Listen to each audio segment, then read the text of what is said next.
what does success look like for solo funds 10 years in the future? What does that look like? Yeah, so for us, I think it is the ability to graduate people from this platform.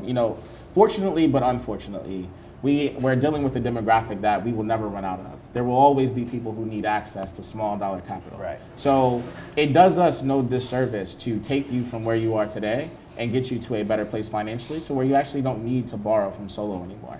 In an ideal world, you would leave this platform as a borrower and come back as a lender and pay it forward, which is exciting to us. But essentially what we are is a data company, and we look at our ability to be able to take this demographic of people who have been essentially deemed uncreditworthy, even though we believe that they are, and essentially give them a voice and give them a financial picture to where we can actually say, hey, this person is more creditworthy than you think. And using that data to empower our communities to continue to move forward from a financial perspective is ultimately the goal. Well, we appreciate you being on both Disruption Now and What Sibling Rivalry. By the way, we're going to have Travis Holloway eventually at a more in-depth, about hour-long interview on Disruption Now sometime in the future. We're working on that date. Yes. Looking forward to it, and we appreciate you coming on. Awesome. Thank you so much. Thanks for coming to Oakland, too. It's good to hear about your It's amazing. Oakland has a very strong culture that I wasn't aware of until I got here, but you guys don't lose it. But that's why I tell everybody, they say New York's the place, if you can make it there, you can make it anywhere. It really is Oakland. Because Oakland doesn't have all the other stuff that if you, like even Afrotech, they blew up so much being in Oakland here than even in San Francisco, because San Francisco conference like that, this size is like, okay, we have that all the time. Exactly. Oakland is like, put your arms around you, it's like come to town, it's like everybody's focused on it, so much media and attention. That's what happens with everything that happens in Oakland. I've been at Afrotech the last 3 years, and this year seems so much bigger than ever before. Because all of the East Bay will come. Like all of Oakland, they tell all their friends as far away as Antioch and Pittsburgh and Stockton, because it's an opportunity. Well, if Oakland has it, then we got to go check it out. Exactly. Yeah, absolutely. Exactly. Well, thank you so much. Well, I appreciate you having on. Thank you. All right. By the way, you can catch us on YouTube. Oh, we have a live audience too. Not only on Facebook Live, we also have a live audience. We do have a live audience. At Liege Lounge, you can still come down, and they are open all throughout Afrotech weekend. So keep it going. By the way, and as we transition to What Sibling Rivalry, I just want to tell people the example of what Travis Holloway showed us is that nobody's coming to save us. Nobody's coming. Superman's not coming. Iron Man's not coming. The Hulk's not coming. Wakanda's not coming. Like, nobody is coming to save us.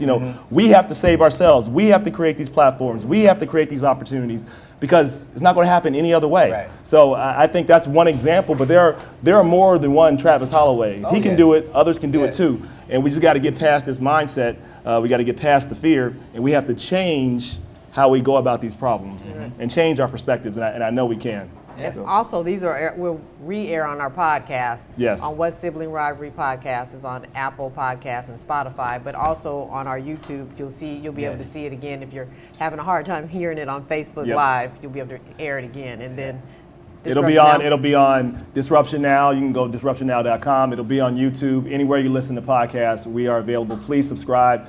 Look, we want to really disrupt these constructs and narratives, particularly around Black people and people of color, because we have to do this. And it's not just best for African Americans and people of color. It's better for America. If we and when we close the racial income inequality gap, it's going to help the whole United States. The GDP goes up for everybody. Right. It's a win-win thing. But that's my thing with African American. Anything that has helped Black people has helped everybody. Right. Yeah, correct. You can't think of anything that's helped just Black people and no one else has been helped. I mean, everything that has helped us, everybody's benefited from. I would argue some others have benefited more. And that's what I'm saying. And in the case of integration, civil rights actually movement opened up doors to benefit others and hurt ourselves. So. And because something you said really, Kente, really kind of moved me earlier when you were discussing the Popeye's chicken. So my mother used to own a restaurant. Right. All right. And she owned a restaurant right here, and then right across from the restaurant was actually a nightclub, and it was a white-owned establishment. All right. So it was nothing but Black people that would go to it. Course. So like every night, like if people would line up blocking the door. Place? Yeah. Yes. Her door. Yes, and wait, and then not even getting food, and not even entertaining food, Right. which is crazy. Yeah. You know, because a lot of our clients were actually, that was the first job I had as a waiter there. Were not black, they were white. Yeah. Right. It's just, we have to learn. We have to value us. Exactly, and we put these astronomical ideals on what we think a black business should serve us, but that we don't accept anywhere else. Like if you go to a black beauty supply store, you expect them to come to the door, never have attitude, be perfect, and all their prices to be half off. Right. But you go to another beauty supply store, they can talk to you anyway, it's documented on social media, they can cuss you out, they can spit at you, and you'll go back And you accept it. Yeah. Because it's learned behavior, Yeah. learned helplessness. We have to learn to support each other. We have to learn to support our community. We have a lively crowd here. Yeah. We have to learn to support our own community and understand our values. We talk about trends. Black people really do create trends. Right. Nearly everything. Hip hop. Yes, everything. Yeah. Rock and roll, jazz. Yeah. All that stuff. Hip hop started in New York, and now it's a global phenomenon. There are kids in Asia that are making multi-million dollars. Can't speak a word of English, Can't but know speak every rap song Yeah. lyrics word for word. Yep, and some of them are artists now. Oh, yes. You know, Yes. emulating some things that they shouldn't like, because a lot of them say the N-word, Right. stuff like that. But Right, that's a whole other podcast. But Yeah. you know, we start trends, but it's about making sure the money comes to us, just doesn't flow through us. Yeah. And that's what we got to figure out how to change our mindset and change how we really go about Now that's something entrepreneurship. that should be attacked, not the money that comes through us. What is it? Yeah, the money that comes Instead of flowing through us, comes to us. Yeah, Right. yeah, That's what right. it is. Yeah, that's 'Cause that's what your happens. trending topic. There it Yeah. is. Because that's really the key. We change that, we change everything. Right. Now that we're switching up a little bit, tell us a little about what you're doing in Ohio to kind of make this happen in your community. Yeah, so, you know, beyond the podcast, I do have a media company, and I believe media is so important. It's a media and tech company. If you get a chance, I encourage everybody to go out, if they have a Netflix account, to watch The Great Hack. The Great Hack is the true story about how your data, my data, our data was taken and weaponized against us. Right. And used against us in a way that people didn't see. So in 2016, people know what happened in the election, but a lot of people don't appreciate the fact that that data was pooled and there was influence, and there was that was used through algorithms and other things to influence behavior. I'll give you a quick example. So Cambridge Analytica, which is the company, the data company, they worked all across the world. But where it really mattered was they worked in Trinidad first. Trinidad has an Indian population and a black population. Right. And long story bearable, they worked for the Indian side, and the only way the Indian candidate could win is if enough black people didn't vote. Yeah. So they Get you to stay at started. home. They started a fake campaign. It went viral, and it worked. And so they took that same strategy and they applied it here, and that worked, and that influenced people not to vote. Right. And they actually were trying to anger white people. So they would pay black martial artists to go on and say, okay, as long as you post, and then they would take those posts and then send them to certain white people to make people think like, oh, black people are coming to get you. And that really got people angry and sparked. I say all that to say we have to understand media and how it's working, particularly in this new day and age, how Facebook works, and that we live in a world where you get to believe whatever you want to believe. Right. If you want to believe that, you know, Barack Hussein Obama came from another country and was implanted here, was a Muslim, you will have content come to you over and over and over, and you will believe that, and that will be your reality. We have to disrupt that. This is okay. Disruption. We're talking about. And that's what we're trying to do, because we have to disrupt tech and disrupt media if we're really going to talk about changing the narratives and changing the outcomes. So that's what we look to do. That's great. So now we're switching. How you doing? When you said disrupt, I want That you came right in. Yeah. But of course, that's how the script is written.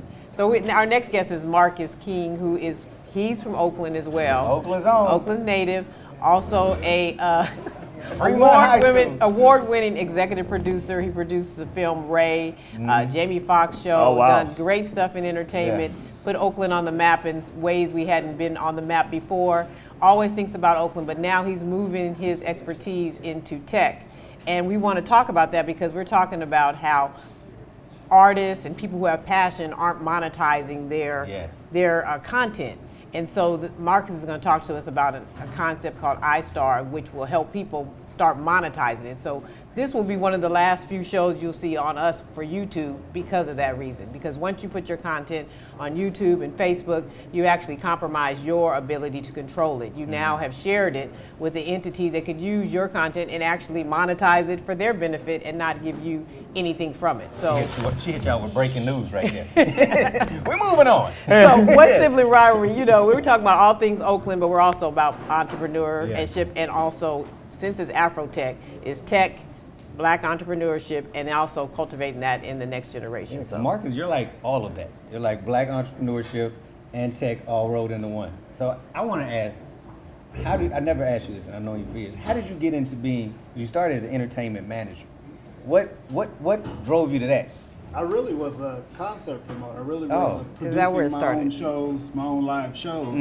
And I had to be a manager in order to kind of level my talent up a little bit so they could, please the audience. Okay. So I got kind of hoodwinked in the You got pulled into it? Yeah, a little bit. Okay. Yeah. Well, it worked out kind of good. Are these cups really? Yeah. You can take one home. Yeah, look, they got this kind You of want a little something in it? Yeah. Sometimes we put a What's little Sibling something in Rivalry? it. Yeah. Just branding. All right, yes.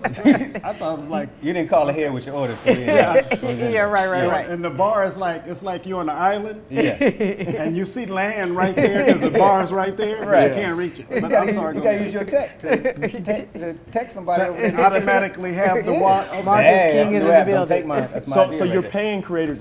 This is interests both of us because we're both content creators. Okay. So I'm curious to see how that will work. So I guess YouTube isn't your competition because YouTube is you're giving your stuff away for free, but they also have, I guess, a certain amount of users. So how do you overcome that? Well, conceptually, I think it's more of if you think your content is worth something, Right.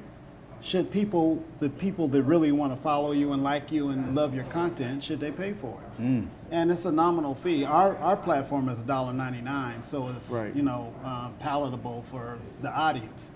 YouTube, the only problem with that is, and I'm always artist friendly. That's how I started in the business, Yeah. as being artist friendly, and that's why a lot of artists exploit me. But that's another story. Yeah. that's for That's a whole new film. That's a whole. That's not for Afrotech. But the great thing about it is you want to own your content. If you create something, we're in the world now that we don't have to give our content away to the studios and the big corporations. true. Is that we can own our content and monetize it ourselves. So it's disruptive in the sense that you're going to have millions of corporations out there that are starting their own businesses. Yep. And then that's disruptive. Not that we're trying to put the big dogs to rest, Right. but we're trying to give the puppies a chance to grow. But I like see a challenge, and I'd like to ask you about, because it seems like the world is so used to free though. Like people have, there's so many. How many podcasts are there? Like 700,000 now, and like so there's so much of your competition. I can say as a content creator that people are giving their content away for free. How does one compete with? How does your platform compete with that? And I love the concept because I love to not give away content for free. So I'm all ears. I don't think it's a competition. I don't think it's, in terms of the two platforms with iStar, it's no competition because no disrespect to YouTube, but YouTube basically is. You can. That's okay. Can I say? Yeah, you can say whatever you want. Say it. Yeah. It's a free country. Go. Come on, It's a podcast. It's a disruption now. We want you to to be honest. So me being from Oakland, you're from Oakland as well. No, he's from Ohio. But just consider me Well, let family. me tell Go you ahead. something. Let me tell you from what part of Ohio? Cincinnati. Since the Nasty Natty. Nasty? Oh, wow. I'm impressed. Yeah. Oh, come on, man. Well, he's a promoter. He's been all around the world. So since we're talking about the Nasty Natty, let's talk about Oakland. Shout out to UC, by the way. Homecoming, we won today. Go. Sorry. Don't do that. Don't do that. Right, you're in Oakland. Hold on now. But this is kind of like the pimp game. If you want to continue to be pimped out by YouTube and give because you're desperate, Right. and you just want to be seen, and you just Right. want somebody to notice you, and go home and get a hug. But if you want to, monetize your content and leverage it in a way that is valuable, because when I used to go to the movies or wherever I went, I had to pay for it, Right. and I wanted to pay for it, and I want to be part of something that's growing because that's the expression of art that I appreciate. So if we want to pay for these artists, they don't always have to starve. And they have to get that concept out of their head that they're starving artists. We go, we stay.